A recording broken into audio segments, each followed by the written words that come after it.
side lying sequence that can be done by both the pregnancy and postnatal ladies that come to classes.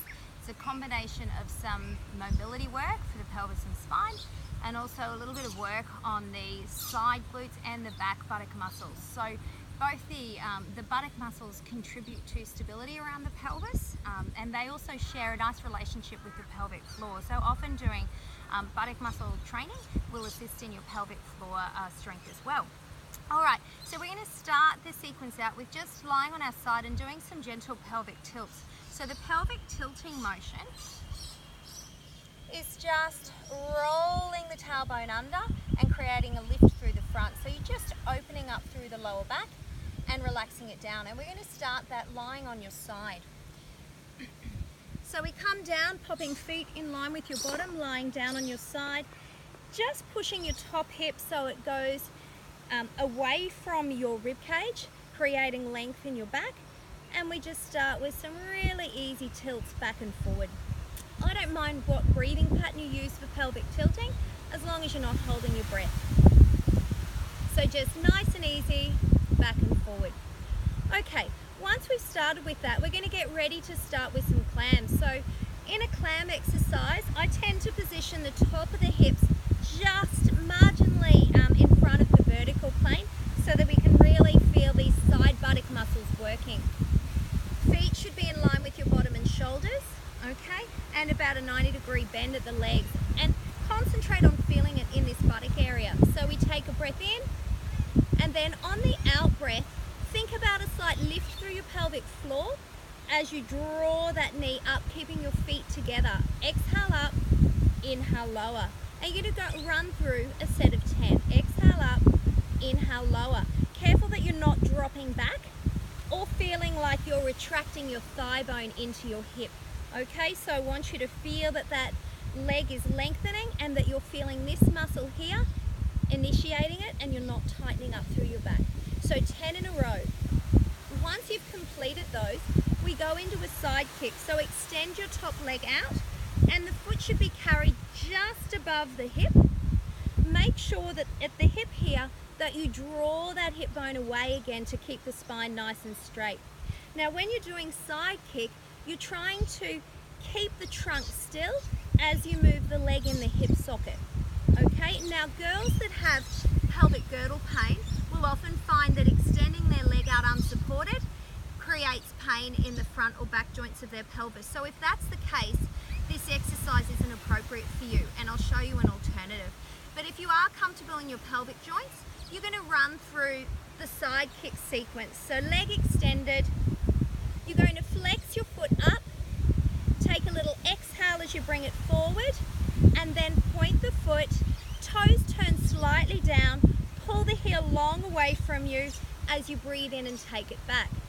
Exhale forward, inhale, draw the leg long, feel it working through this buttock area.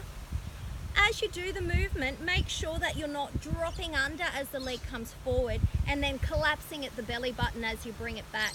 So we're going to hold that trunk nice and steady. Exhale forward, inhale back. Once you've got the movement right, add a little pulse as you come forward. Exhale, exhale, breathe in and lengthen. Exhale, exhale, breathe in and lengthen for 10.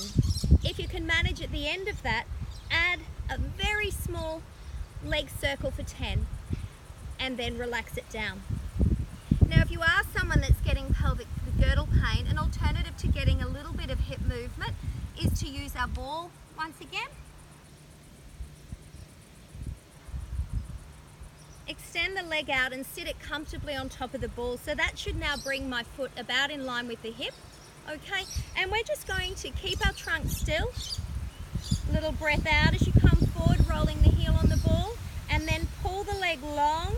Think about squeezing through your bottom, bring the ball back and let the foot drop slightly behind. Okay, bringing it forward, rolling it back on the breath in. Exhale, taking it forward. Inhale, pull, lengthen, and work through the bottom. And if that position is still giving you groin pain, then leave them out completely. Sometimes with the clams even right back at the start, we have to use a smaller ball, preferably one that deflates a little in between the knees, and work on tiny movements where you're lifting 50% of your weight off the ball as an alternative if you just can't manage to lift the weight of that leg. Okay, so far we've run through pelvic tilting, we've gone through 10 clams, 10 side leg kicks and 10 leg circles. We then add in some arm movements. So from your side, I want you to practice side press-ups because this is what we use getting in and out of a hospital bed. We've just had our baby. So coming up with your shoulders rotated, we're going to do little side press-ups. Keep your sternum lifted to your spine, breathe in and out. Running through 10 times. Breathe in, breathe out. And again, as you exhale, just think about that slight lift in your pelvic floor. Once you've done 10, come all the way up, hand on hip, and just do small movements at the elbow, back and forward, practicing that lowering and extending. Watch that you're not collapsing your shoulder forward as you do those. So set the shoulder and the shoulder blade down your back. Think about a nice long spine, breathing in and breathing out. And these are really functional movements so that when you have had baby, either vaginally or C-section, you're used to being able to drive with your arms, okay, which is a more protective way for using these tummy muscles in those early stages after having your bub. All right, so we've run through 10 here and we've run through 10 here. Take yourself back down through your side and then add in just a little telescope arm stretch. So I've brought my knees right up in line with my hips now. Arms are forward. With the traditional telescope arm, we breathe in to open, drawing back at your chest wall. Exhale to close. Breathing in, rotate. This is a nice exercise for loosening up through the rib cage area, okay? And a nice stretch across the chest wall. Exhale to close. Some people that are quite restricted in the rib cage or tight across their chest will need to actually reduce their lever arm and bring it in here. So instead they can draw back, breathing in and breathing out. Breathing in and breathing out. And you might even like to come back and hold the position for a couple of breaths and just work on getting the back of that rib cage moving closer towards the floor as you do it and bringing it back. So we run through 10 of those, either elbow bent or bringing the arm out. And then to finish off that sequence, bring your legs back in line with your body.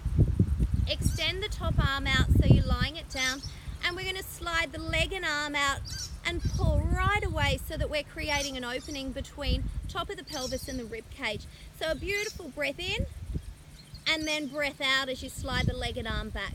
Breathe it in, pull it long, breathe it out. And on the 10th one, take it out, use the bottom arm to hold, and then lengthen for a few breaths. Okay, relax it out, and that's your side sequence. So you can then swap sides and do that, and then come back and you can run through 2 or 3 sets of those.